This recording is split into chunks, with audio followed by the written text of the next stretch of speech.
Hello, hello. Permit me to welcome each and every one of us to the call, to this live transmission. Let me see.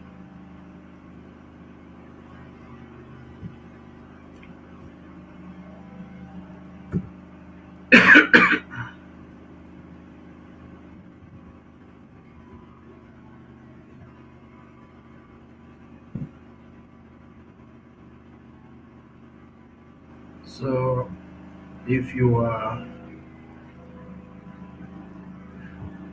if you are hearing me, please type or just use the emoji 100% so I can be sure that you are here.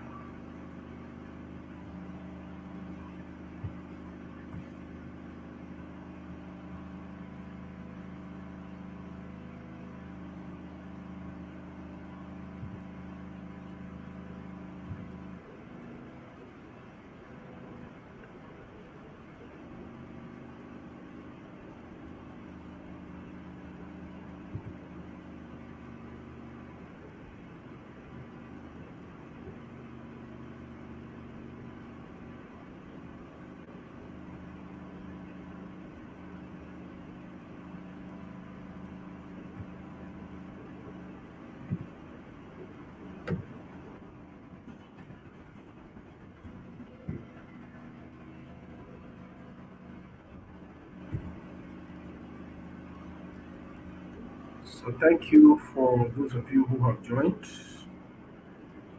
Please let me know in the comment section that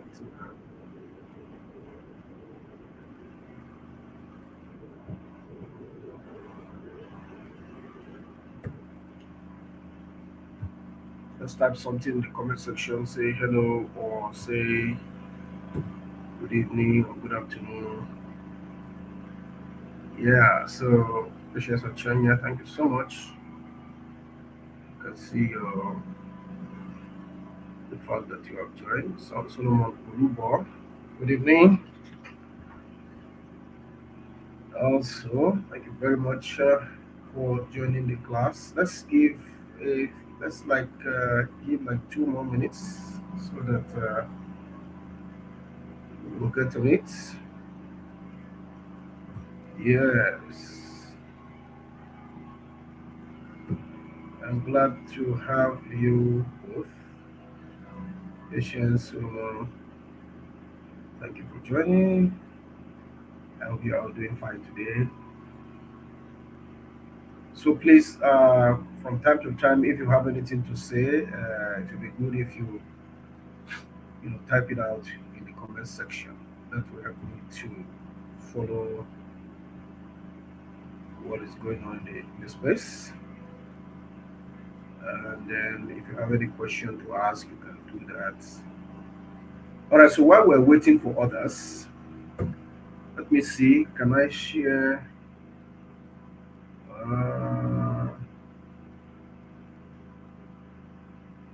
can I share my screen? Okay. All right. So let me bring up my screen.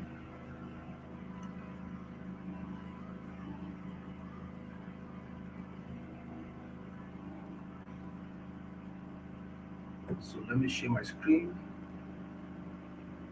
I will be sharing my screen. So I'll be sharing my RStudio screen. So please, if you can see my RStudio screen, let me know in the comment section that yes, I can see the screen. Let me know in the comment section if you can see the screen.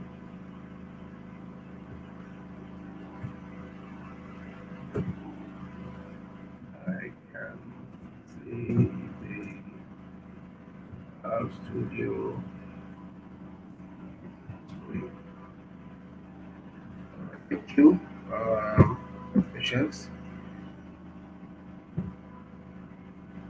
Solomon, so far so good. It's just about two of us that are here, but that's not a problem. All right, so we're going to start. So, um, R, R. I do not know, Solomon. Are you still there, Solomon? If any one of you, I do not know if any one of you has installed R and R Studio. Okay, if you can, if you have already added R or R Studio, let me go over to. Um, Let me go over to, let's say I pick, let me pick this window. Let me pick this window. So to install, the first thing we need to do is to install. Sorry, you just type R download in case you are yet to, install R download. The if you are yet to install the package, both the R package and RStudio IDE. Let me see if this link will work. Actually, I left a video for you in the platform where I expected that you should be able to uh,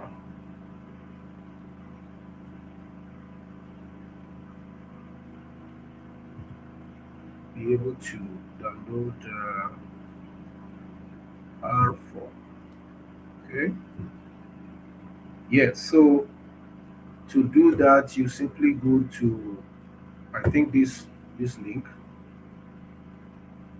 and then you can download R from here.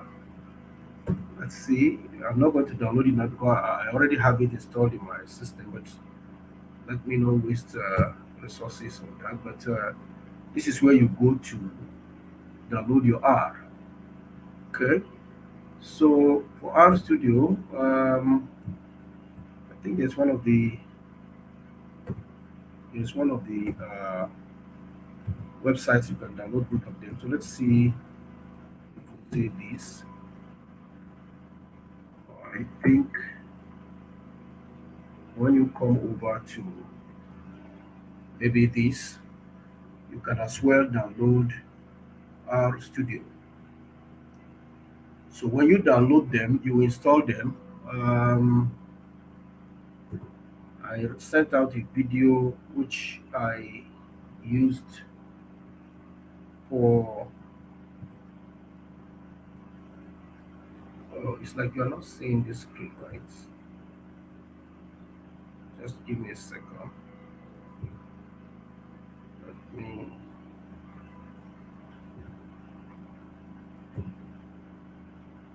All right. So I needed to show you what's the screen? RStudio, okay. So this screen, I needed to show you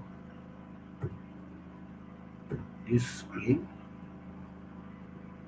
Okay. Okay. I should drop the link, right?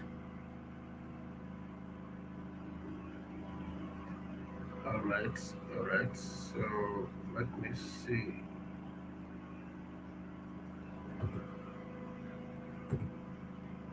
I am for um, patients asking if we can use Virtual Studio.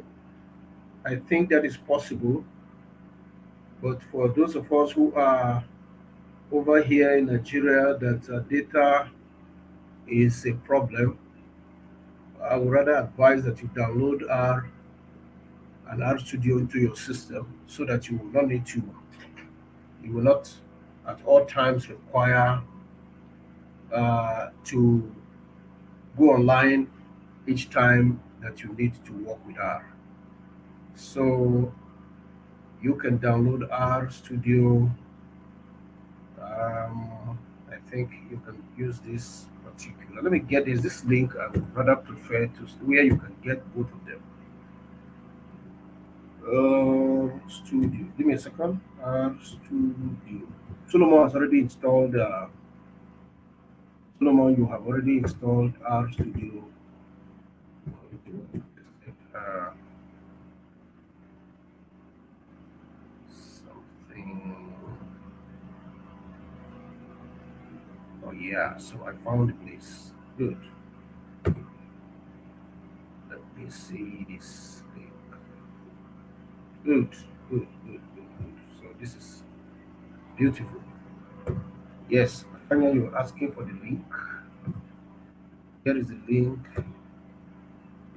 Here is the link where you can download both R and R Studio. So you may have a fast network, so you can go ahead and download them now while we are still up here trying to discuss. So after installing them, for me, let me see what screen do I need? How do I share this screen now? Let me see. I can share the entire screen. Maybe I should share the entire screen so that anywhere I go, you can easily follow, right? Let's see, entire screen. Okay,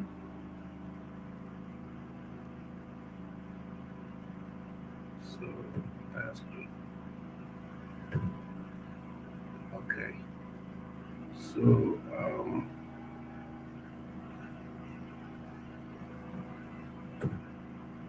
I don't know whether this will work. All right, so let's assume that I'm sharing this entire screen. And when you come to the list of your programs after installing, as you know, you will be able to see that that you have installed R and R Studio. These two. So when you open this folder, you see your R. You may not necessarily need to open R. The one you are interested in or that you are going to focus on is R Studio because that's where you'll be writing your programs and viewing whatever it is um, that you have done. Okay, so I will now switch to R Studio because that's where I'm going to focus on. I'll switch to R Studio now so that we can now see and focus on R Studio. Good. So this is my own. This is my R environment. I have used R Studio severally, and for you, when you open it afresh, it will take you to a fresh page like this. You have a fresh page like this. All of this stuff that are over here will not be there for you to see because it's a fresh page, fresh scripts. And then the console here, where you'll be seeing the results of the analysis you've carried out, will also be almost blank. But in my own case, since have been carrying out a lot of analysis of late, I am not having it blank. So it is not for it to be blank that is the issue, but it's that we should be able to write codes and write successful codes and be able to run programs and perform analytical work. All right. So thank you very much for your patience. Now, in working in R, one of the first things that you need to do, I think that I will have to share my entire screen so that when I move away, I'll be able to you'll be able to still follow because it appears as if I want to tie it down to if I want to tie it down to one particular screen, when I move to some other places, it appears as if you'll be missing out on the action, sort of. So, all right, so I'll be sharing the entire screen. All right, so let me go over to R, where you were seeing previously. Now, this is R. This is RStudio, I meant to say. For those of you who might be familiar with Python, you have the main Python program, and then you have what you call integrated development environment. For the case of Python, you have them. If you have a few of them, you have something like Jupyter Notebook, which is the one I'm familiar with, and also PyCharm, which basically that's the one I use to do my data analysis work. Now for R, it is RStudio. If you want to work offline, I think RStudio is the recommended, you know, development environment that you should make use of. Okay, so we have R as you can see on the screen. I mean RStudio on the screen. To work in R, one of the first things that I would like to always encourage is that you should go and create a folder. Let's say you create a folder in your documents. I know that we can all create folders, but in case if there's anybody here who don't know how to create folder, all you need to do is to right click on your what is that? You see the mouse? Right click on the mouse, come down over here to new, and then select folder. So when you select folder, give it a name. Let us name this one live stream.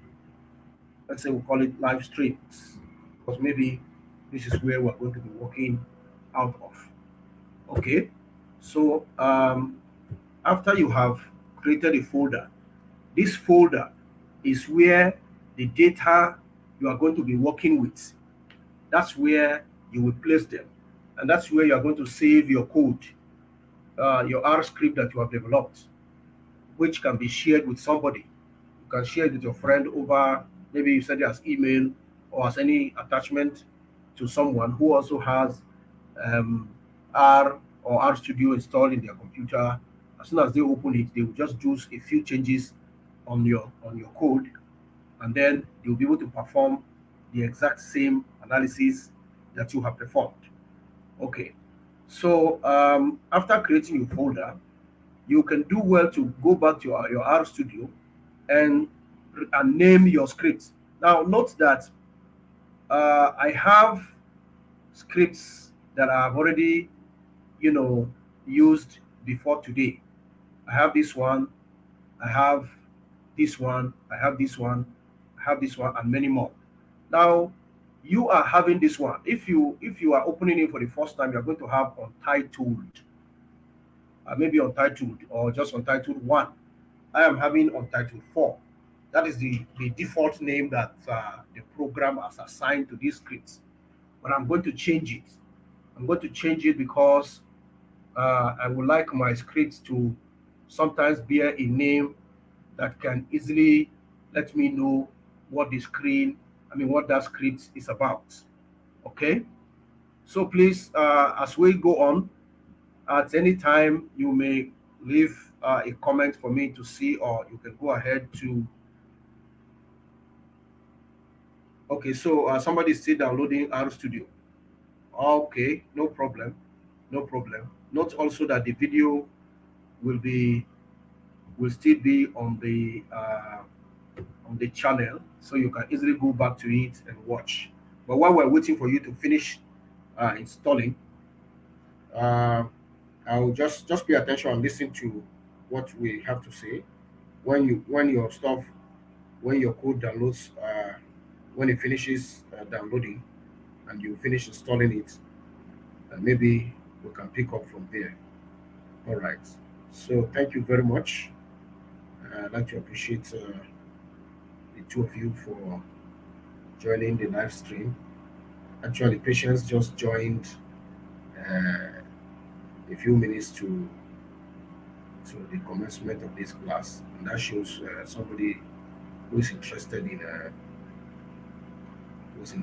learning. A few folks have indicated interest in joining the class, but I don't know what has kept them away. So far, so good. So, Brother Solomon, while we're waiting for you to still catch up, please note that we will just write down. So, you will need to name your script. As I said, it's very simple. You can just press Control S. That is for save, just like you do in your Microsoft Word. And then it will bring up this box just like it will do for you in your typical Microsoft Word environment. So you glide over to document because I decided to use the document, document environment for this exercise. And I say live stream. Maybe I'll look for that folder I created. So live streams. Look at it here. Then you open it up. After opening it up, you can now name um, your script. Let's say live live underscore stream live stream one. Notice the way I named my script. This convention is not as if it's binding, but it is necessary that you know that um, whether you are naming a script or a you are naming a variable, or you are naming a column, or you are naming a vector, all of this stuff you will just we will mention them more clearly as we go down. It is necessary that you should note that the name, any of such names must first of all start with any of the any of the letters of the English, or let me say any of the letters of the alphabet. Do not use special characters. Do not use mathematical signs. And that means that where you want to see a space, like you have seen in the case of this one, it is better that you use underscore. And then variable names, script names should not have spaces. And you cannot use, if I use minus now, if I use a minus sign, we're going to run into issues because that is a minus sign. That is an arithmetic symbol. So we rather use underscore, of course. So to name your whatever name you are assigning, right? So it can have a mixture of letters and numbers, but it cannot start with number. It cannot start with a numeric character. It must always start with an alphabetic character. So when I click on save, notice that our script's name has changed from Untitled 4 to Live Stream 4. Okay. Yes, somebody's asking, can I create a job using the tool? I don't know what you mean by job. What do you mean by job? Can you mean that are you trying to say if you if you can, what is the meaning of creating job? I'm just trying to understand what that concept means. You mean to share work with someone? Um, if it is sharing work with someone that you are referring to,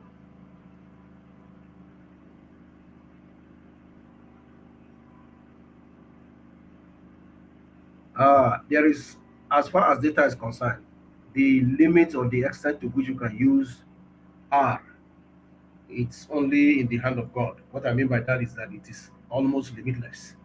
So yes, if that's what you are saying, like when I want to get a daily data from a different table, can I create running job so that I can get the data? Yes, absolutely, absolutely, you can. Yes. So, but we just need to learn the basics of this beautiful programming language, and from there you can research and find out whatsoever it is that you want to do. Write your code, you write them down in a notepad for you to always refer to. So this is how beautiful R is. Okay. So thank you very much. Let's proceed. Now, if you go back now to um, if you go back to that data, I mean document environment, and the go to the folder live streams. Try to get us that folder. That would be L, right?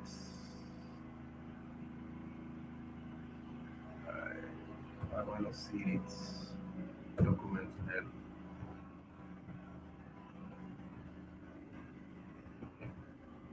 Got it. All right. So when you go back to that folder, you are going to find that our script, our script, as you can see, has already been saved in this environment. All right. You will see that our script has already been saved in this environment.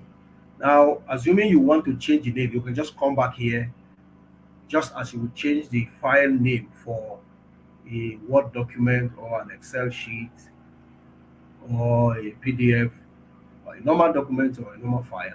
You just change the name here. But then you have to make sure that it is closed over here. So I've just closed it.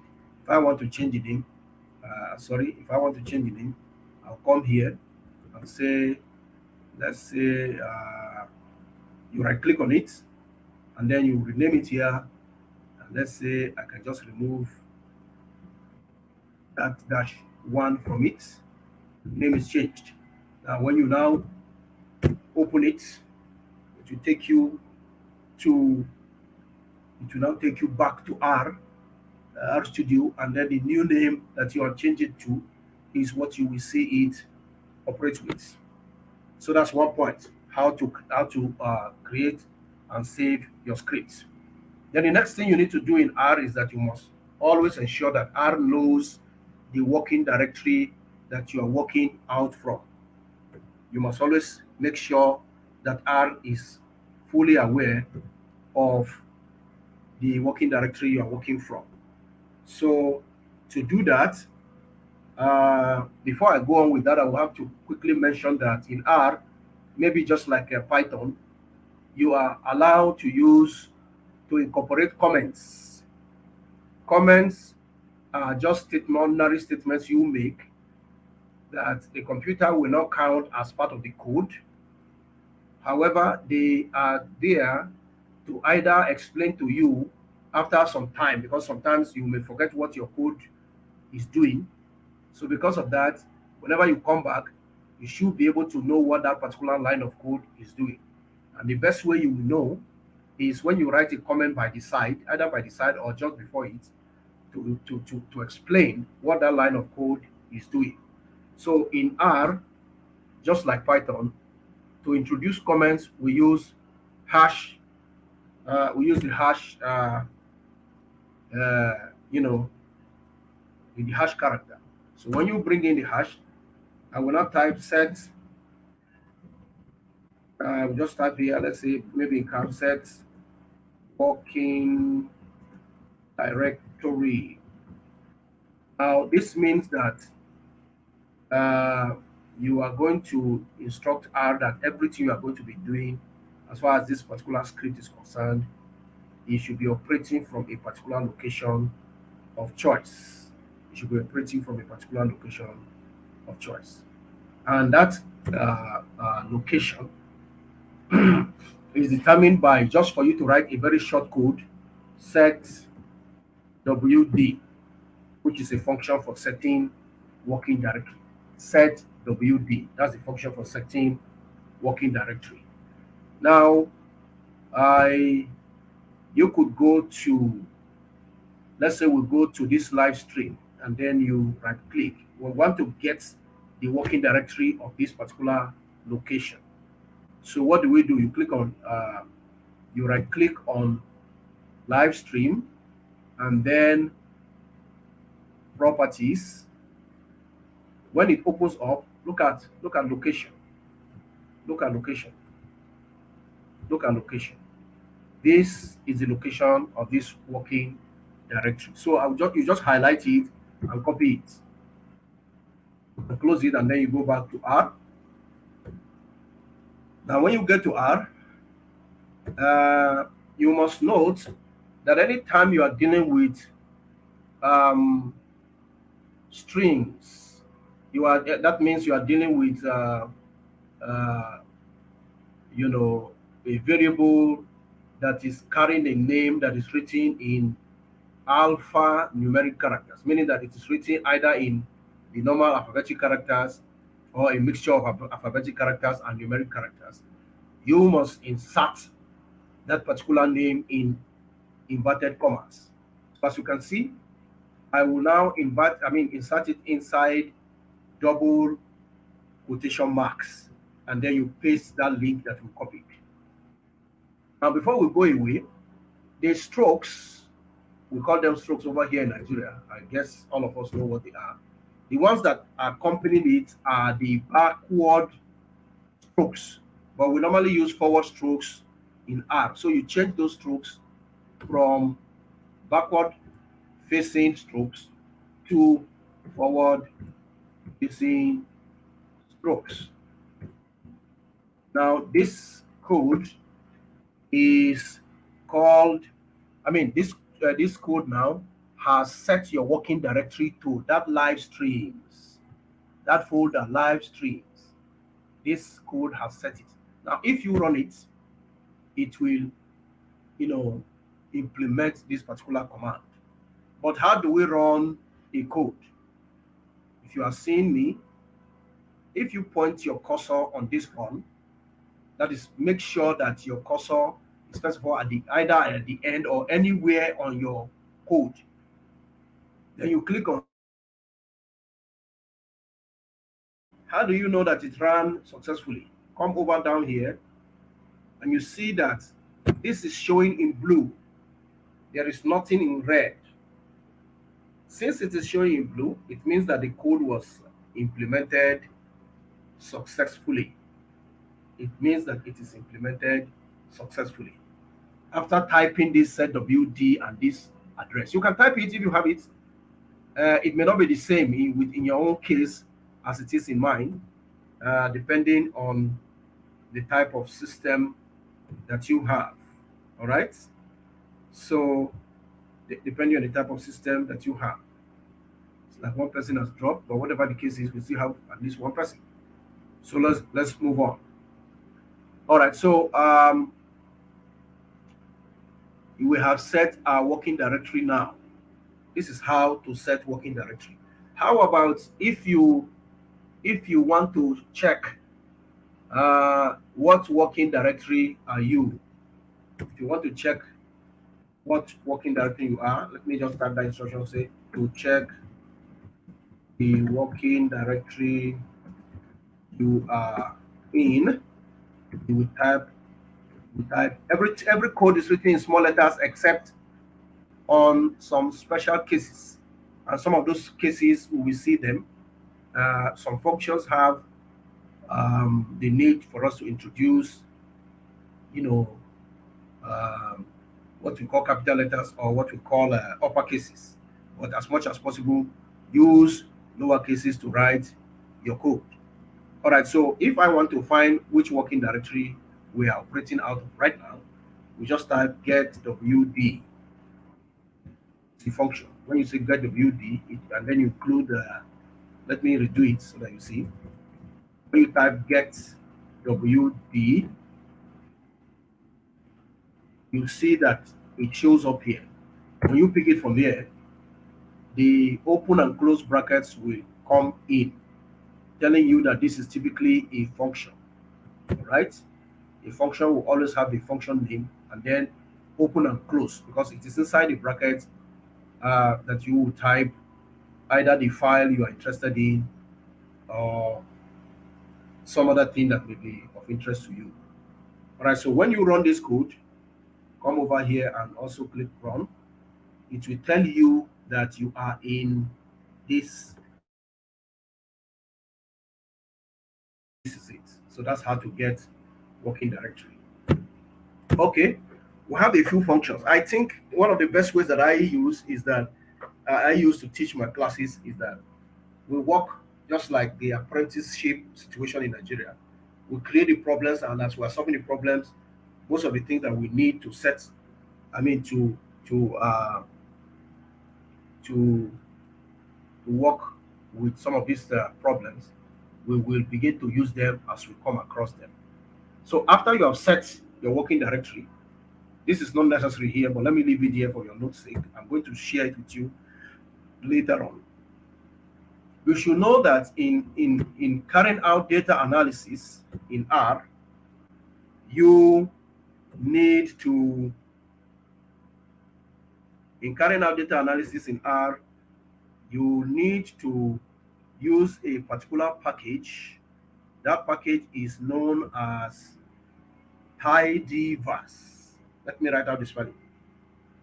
Uh, let's say for data analytics, let's say for most data analytics work, you will need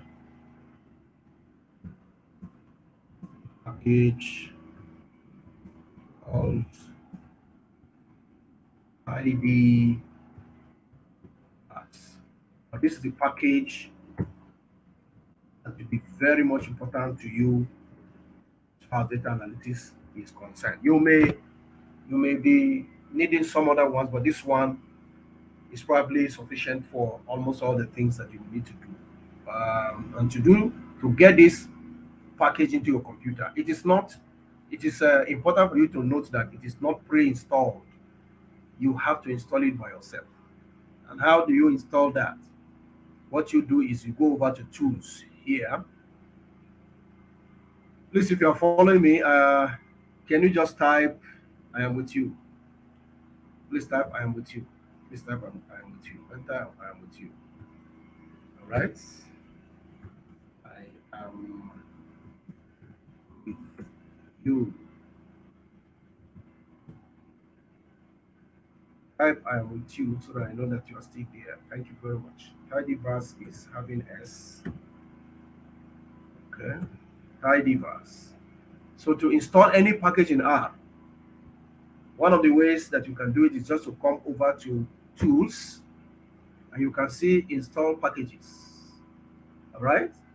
And then you click install, and you wait for it a few seconds. Then it will open up a window for you where you can type the name of the package. Packages in R, they are also referred to as library. So I don't know, I'm having a slow network, I guess. So you wait a little bit. Good. So it opens this install packages window. Now it says install from repository C CRAN. I mean CRAN. And then after the it has been installed, it will be installed in R. Where you are interested in is in this space here. This is where you type the name tidyverse. That's it. It has popped up. If you have another one you want to install, let's say another one called car. Then if you have another one, let's say another one called office office R. You want to install, type their name in this space and then separate that with a comma. Then you hit on install. I have all these three packages already installed in my computer, so I won't waste my data by clicking on it now. So you click on tidyverse. I mean, sorry, you click on install. Then the code will start to run and it will download from the internet into your R environment. That is your RStudio, either the main R or here. So it means you are ready now to begin to perform some data manipulation activities. So I want to go and get a data. I want to go and get a data set. Um, or maybe I should hold on with that. All right, but before then, let's say, let me copy these three data sets and take them into live streams and paste them here. All right. So let's just leave those that data set over there. So when we will need, okay, anytime you need to use a package such as tidyverse, or what you do is you type the command library. Anytime you want to call any package, you type library and then you type the name of that library.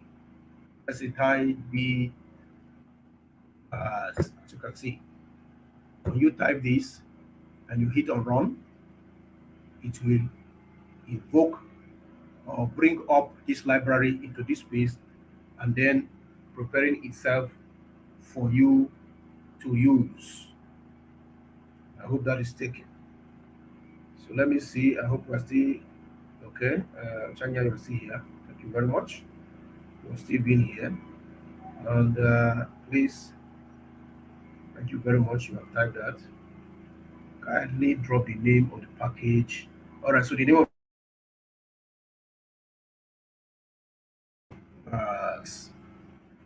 yeah, thank you very much. It is called ID Plus. So that's what you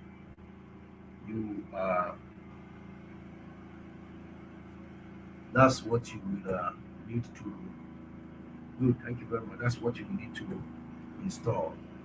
All right. So this package helps you. It has the ability of giving you room to use another package under it called GG plus two to make plots. That is when you are doing visualizations. And then it also has the one called deploy R, with which you can do some other manipulations, which I will show you when we get there. So that is that. Now, another thing you will note, I think this is a little bit different from my own experience in Python. What do you call it? R does not run the entire scripts. It doesn't run all your scripts, all your codes in your scripts. What it does is you will need to pinpoint which of the commands, or let's say which of the codes that you want to run. For instance, if I want to run this one, you bring your cursor over to it. Either you press Control Enter on your keyboard if you are using a Windows if you are using a Windows device. I've not seen Mac before, but it's like they said, what is that? Whatever it is that is equivalent to Control Enter. That's what you need to click upon. All right. So, or you just bring your cursor over to that the end or anywhere. Even if I put, for instance, even if I put my cursor in the middle of this command and I click run and I click run, it will run it. As you can see, it has already run and it's showing a that is showing that it's properly implemented. Now, forget the fact that you have this red indication here. It's just that I have not updated my R to the latest version. I'm still using an older version. Maybe that's the reason why it's doing that, because it doesn't stop this code from executing. All right. Um, Chanya, you are here with me. You are already having a good grasp of.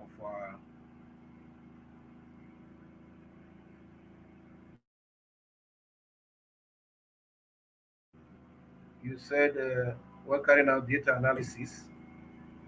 We'll come to each of the analysis one after the other. But you need the package IDR, right? The IDVARs. Once you bring this in here, um, you'll be able to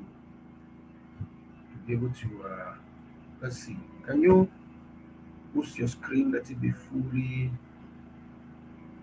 Let it occupy the entire screen so that maybe that would help you a little bit to be able to see the code. All right. Okay. So that is that. So you can use R as a calculator. For instance, if I say 3 times 8, you run that.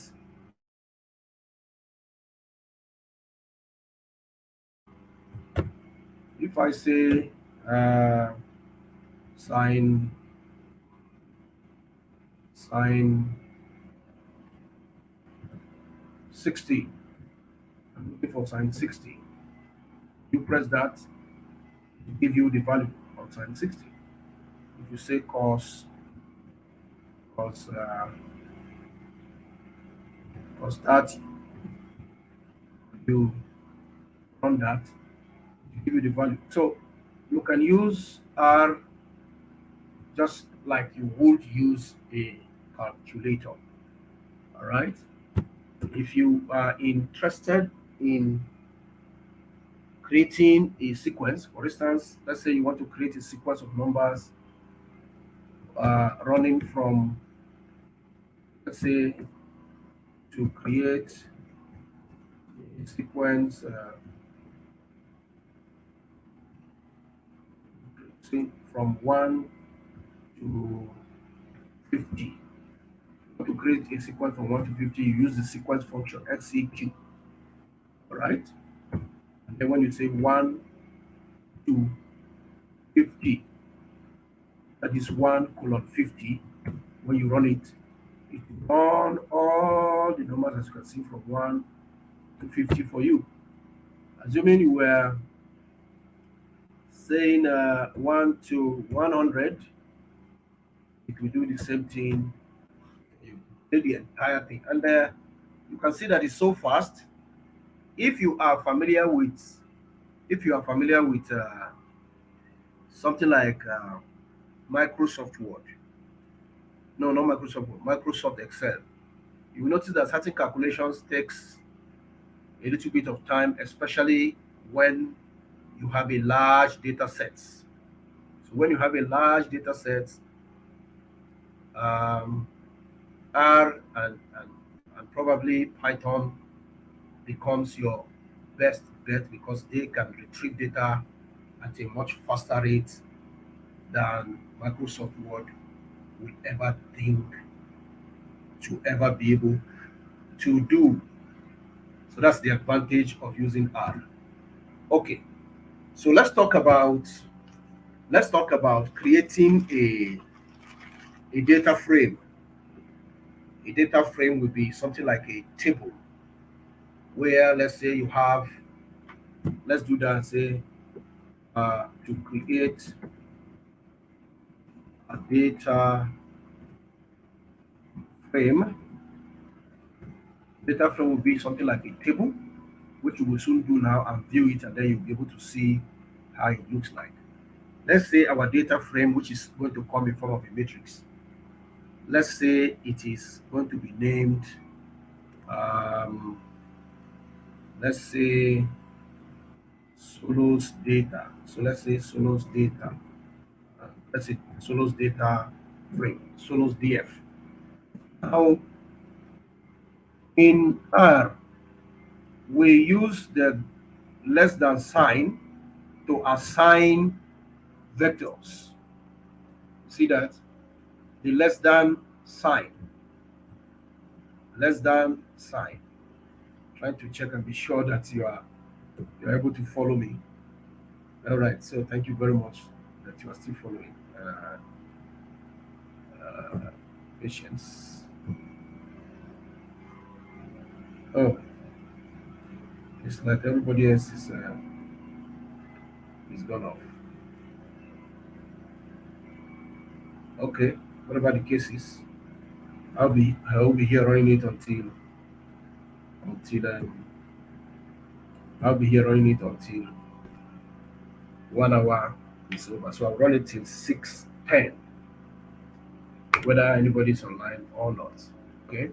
So to create a data frame, we use the function data.frame. That's the function that is used for creating data frames. You can hit on enter and start a new line for yourself. Let's say the first the table you're about to create. Let's say that your table contains, let's say, 5 elements, something like name, right? Then contact. So this will now be accompanied by, what is that? Name equal to um, so we use the C function to create the values that will be under a column. Now, this name here is a column in your table. So let's say we have 5 names, something like uh, John, this is Johnson,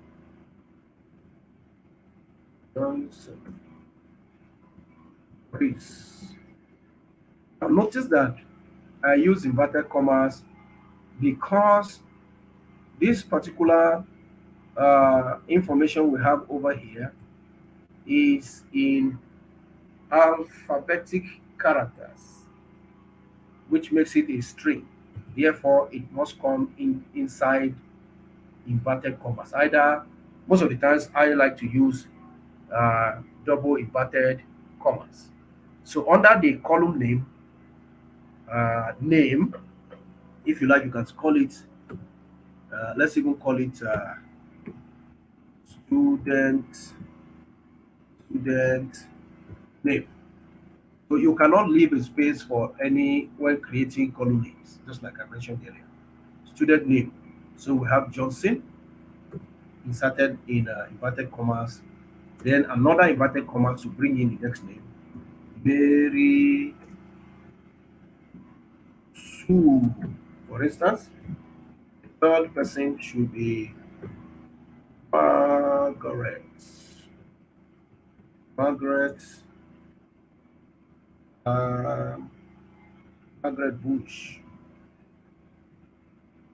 The fourth person should be, let's say, um, Benjamin. Okay, Benjamin, then Nathan. Okay, all right. And the fifth, this is just an example. The fifth person's name, take for instance, is Ben Gurion. Okay, so when you finish one column, you separate it from the next column with a comma. Then you change line, or if you like, you hit your enter and you come over here. So let's say now this column will be called age. Age is equal to column creation function, which is C. Um, let's say Boris Johnson is 54. Let's say it is 64. Separate with the comma. Now you can see that these ones are numeric characters. So numeric characters do not need to be inserted in inverted commas except when you want to treat them as strings. So Boris Johnson is 64 years, Mary Sue is 35 years, comma, Margaret Bush is 45 years, Benjamin Nathan is 56 years, just hypothetical figures. Now, the last person is 78 years. So one, two, three, four, five. 5 people, right? Okay. So let's say The next column is city. City is now equal to column creation small letter C, column creation function, which is C. Now the names of cities are going to be in character format. I mean in the alphabetical format, which means they'll be inserted in inverted commas. Then we now have Boris Johnson. Let's say he lives in London, London, and then Mary Sue lives in Cardiff, OF. Okay, and Margaret Bush lives in New York. Okay, and then Benjamin Netanyahu lives in Tel Aviv. Tel Aviv. Ben Gurion lives in Jerusalem. So one, two, three, four, five. So let's just stop here. Then you can see that this is now what is called a data frame, which has been created. This data frame has been created, and when you run these scripts, you don't need to highlight it. All you need to do is to bring your cursor anywhere and hit on run. If there's a problem with the code, it will give us the indication to it. Now, since there is no problem with the code, we can actually close this space if we want. We can actually close this space if we want. When you run the code, you get the same thing. So the code is successfully executed. Now, to view what was done, you have two options. You use the print function by typing the word print, which is purely in small letters, and then you now call that solo data frame. Print solo data frame. You can see that um, the table has been created. Now, if that is not sufficient for you and you want to view it in a way that it appears with grid lines, that means you have to use the view function. View starts with the uppercase V, and then you say view solo data frame. When you run that, you click on run for that, you will see that the data frame solo has been created and you have three columns: student name, age, and city where they live. And this is how you create a data frame. Okay, this is how you create a data frame in R Studio. This is how you create a data frame in R Studio. Now that takes care of creation of data. Now, assuming you have a data already in your computer, you need to import that data into R. So let's write how to import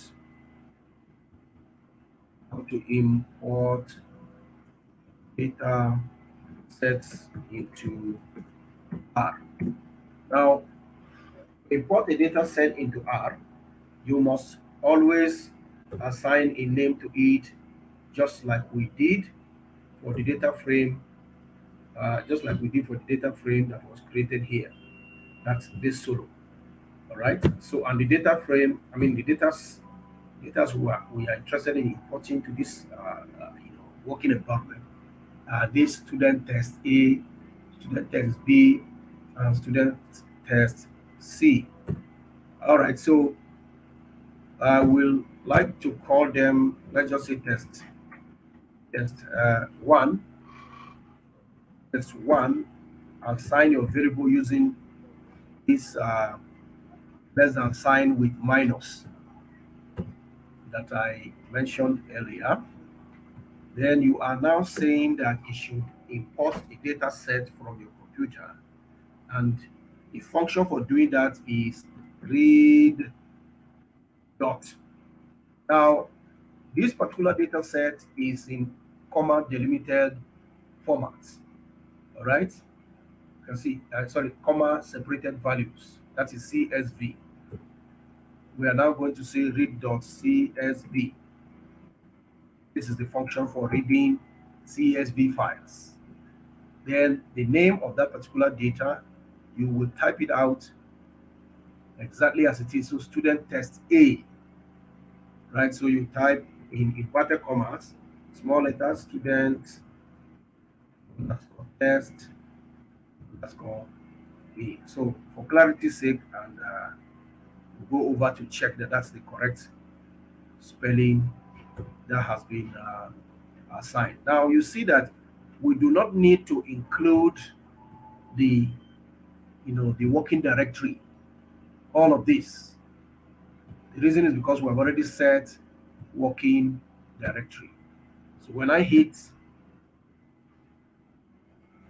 sorry, good that I made this mistake. So the file name is student test A, but the reason why it could not locate it now is the fact that we have not defined the type of file that it is. We are supposed to include .csv. Now that I've included .csv and you run the code, test one has been imported into R. Now let us view it. Use the view function to view test one. This is the data that we have under test one. You get it? So chemistry, physics, biology, so and so on and so forth. This is the data that we have under test one. So let's do the same thing for test two. All right. For me to be fast, I can just copy this now and paste all this one test two and change this from A to B. Do the same thing for the third one, test three, and change this one to C. So let's see. Now, if I want to run all the codes, it's now only necessary because I want to run multiple codes. You now highlight all the codes that you want to run at the same time, and then either you hit Ctrl Enter on your keyboard or you hit on the run key. When that is done, you have your data imported into R. It is only after you have imported it into R that is when you can now begin to think of manipulating it either by maybe deleting rows, changing names, deleting columns, changing names of columns, and so on and so forth. Now I want to view the three of them, all of them at the same time. So what do? I highlight the three of them and I click on run. So when you do that, this is test one, this is test two, this is test three. So this is it.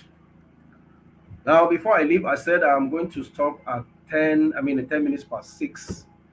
So what I'm going to do now is that I'm going to create an additional column in each of these data sets and also merge these three data sets into one data set. But before I do that, I will create a column in each of the data set and I will call that column test group. All right. So let's say we add the comment to create a column called test underscore group in each data set and fill them with group names. Now, what do I mean by that? I will do this so that you can get it much better. For test one, we just type test one. Already have test one. Then when you bring in dollar sign will give you uh, the list of the columns that you have in your data. your data frame. Now, I am not interested in the existing ones. I want to bring in a new one. So that new one I'm going to bring is going to be called test group. So you type it test group. Okay? So you assign variable name by the use of the less than sign and minus. This is standard. Then I now have instructed R to create a column that is called test group in our data frame test one, and I'm asking it to fill it with the group names will be, let's say we call it group one, or if you like to say group A. So it will create a column and then fill it up with group A. So let's run that and see. When we run that, you can now view test one if you like. See, when we go over to view test one, and you see that test group has now been added.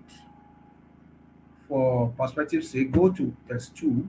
You see that we don't have test group. The same thing with test three. So let's now do the same thing we have just done for test group one to, test group two. So what do? We type test underscore two, and then we introduce the name by introducing a dollar sign, and then we type test underscore group and assign the name, and then tell it to fill it with group underscore B.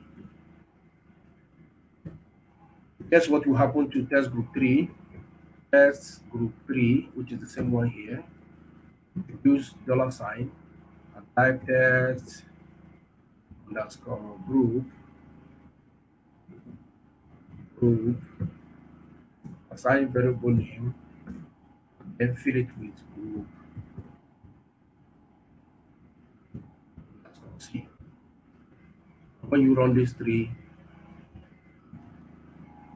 when you run this or that two, since we have run the other one, and then you ask the computer to make sure that you can view them, you will see that test group 2 is now having test group, and then group 3 is also having test group, and then they are now filled with group C. So, um, before I leave, I will now show you how to combine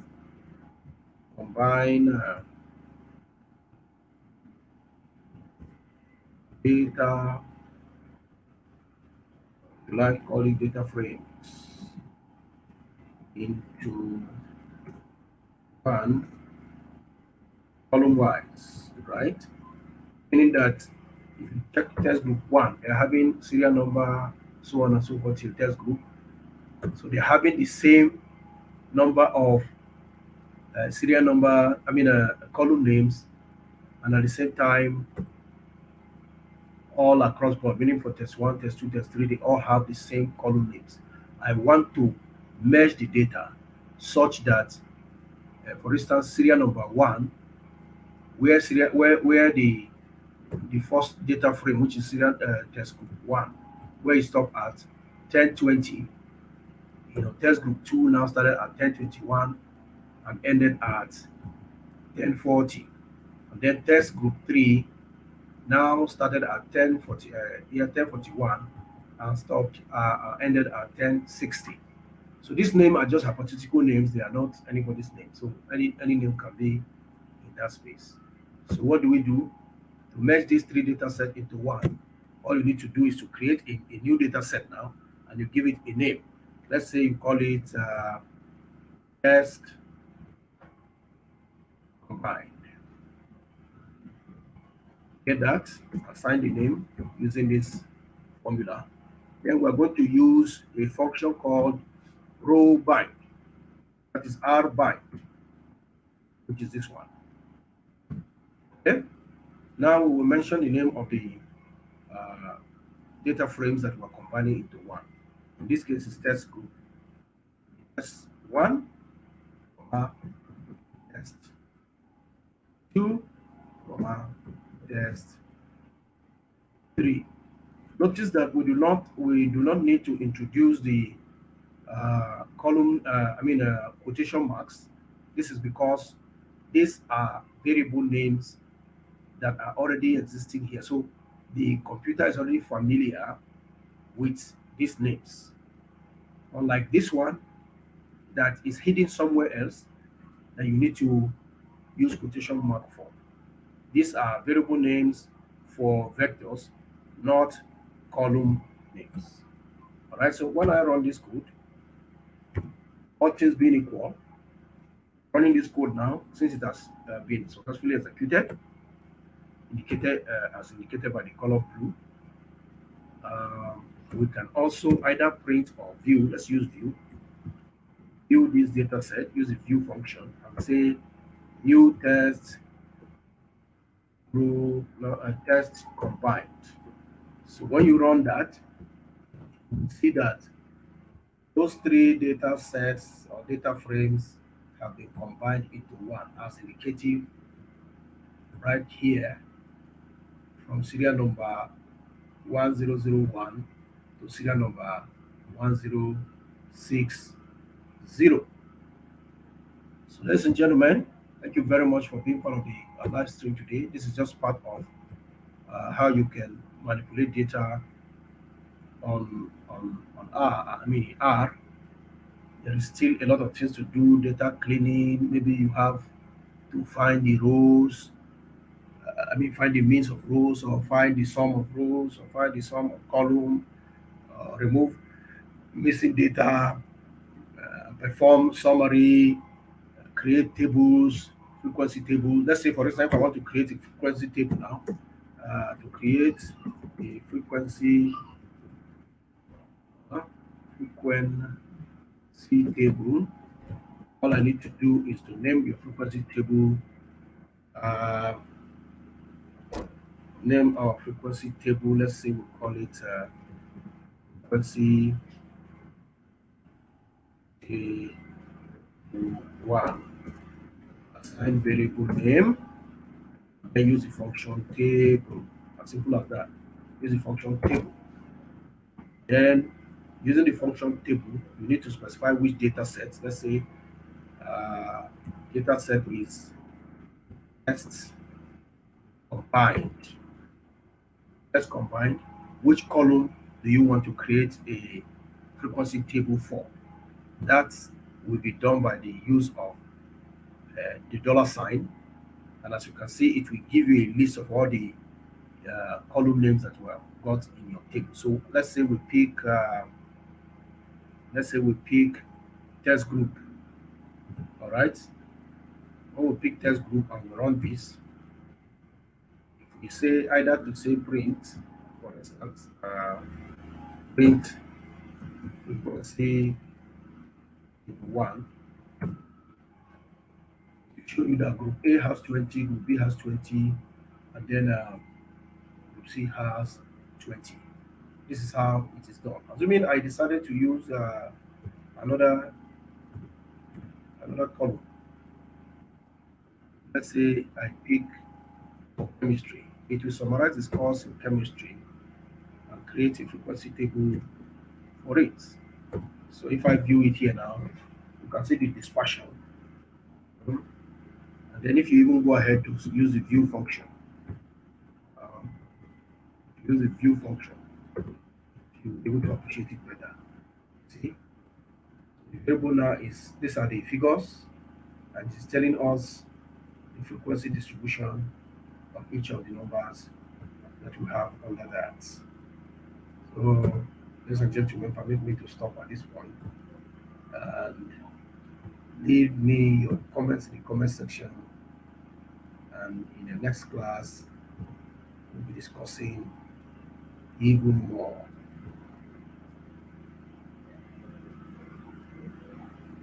Yes, somebody is back.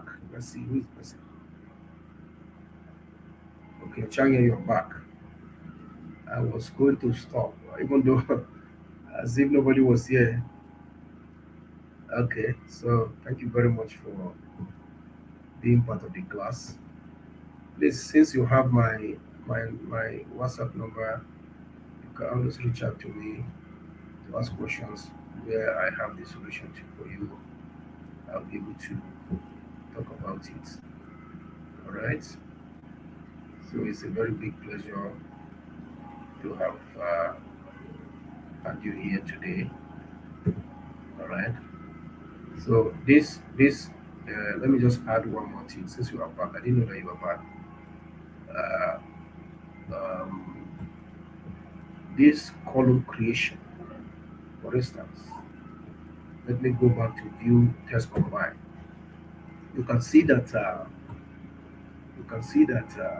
these are scores of students. All right, across one, two, three, four subjects: chemistry, physics, biology, agri, and electronics.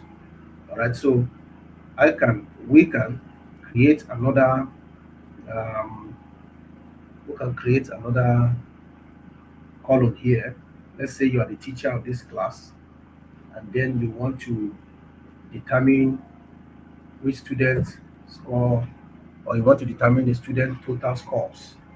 So you can simply just do that by saying, um, you can simply just do that by saying, create a column, uh, calculate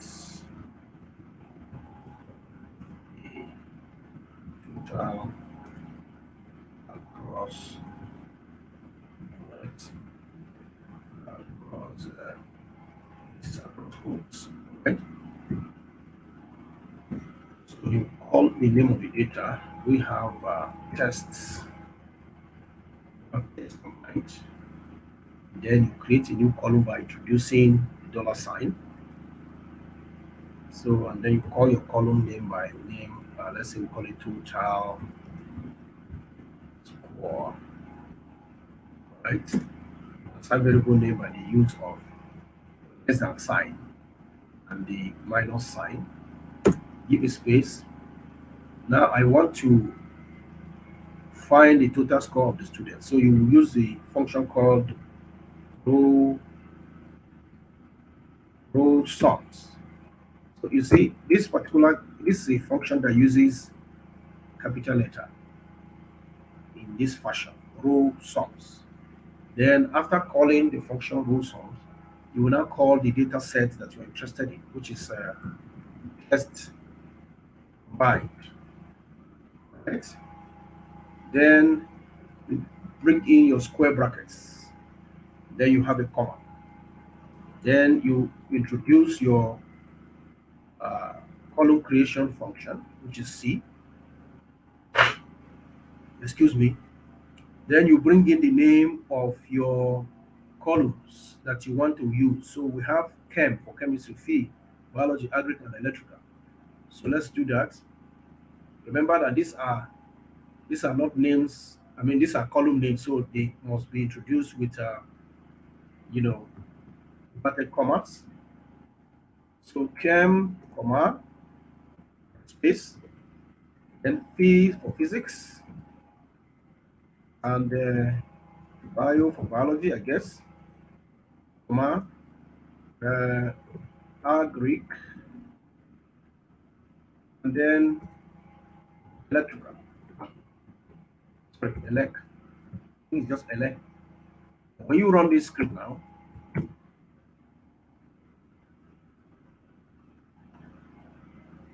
when you run this script, okay, there's a problem with it. What do we have? Maybe there's supposed to be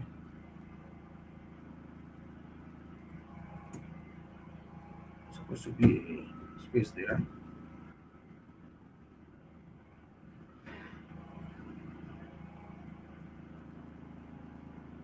What do you complain? Error data frame test.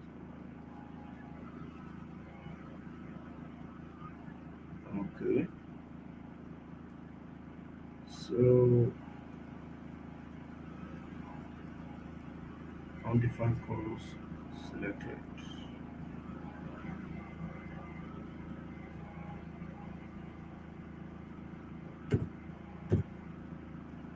the issue here? Let me debug it and see what is the issue there.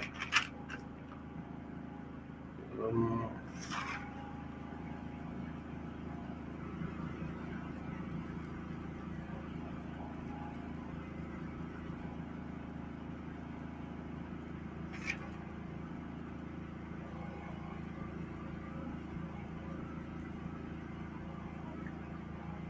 I don't see any reason why it should not run. Let me check. Maybe we have a name issue. Oh, but okay. So this elect, there's a C. There's a C. That's the problem. This we missed that out. And when we run it now, it has run successfully. That that did very well. So if now we want to view that, you can just say as usual, view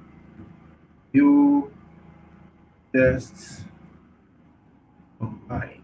You will notice that the total score column has been created. That has summed the scores of the students.